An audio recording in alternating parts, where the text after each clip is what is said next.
Okay, so let's step away from the graphs just a little bit. Mind you, just a little bit. Yes, we're going to do something else that involves graphing, and that's stretching and translating.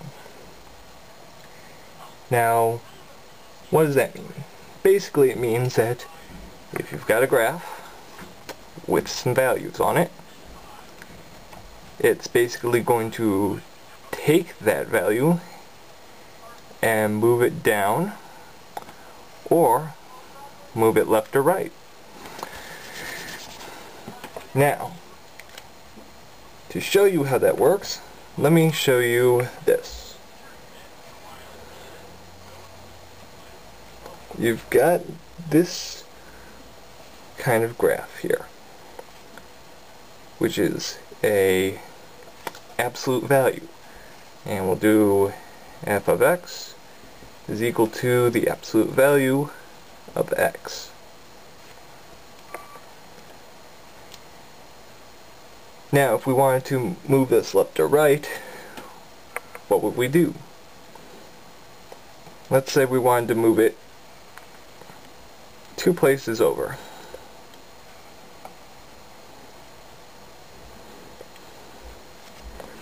That would have to be fx is equal to x plus or minus a constant, we'll say a. Now, here's the interesting part.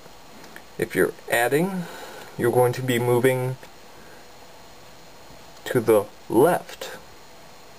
If you're subtracting, you're going to be moving it to the right. Now, let's say that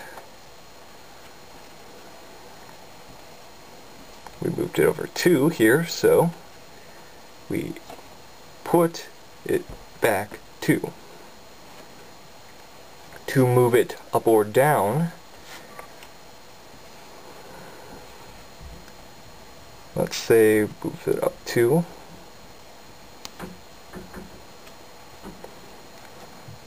We would have to take f of x equal to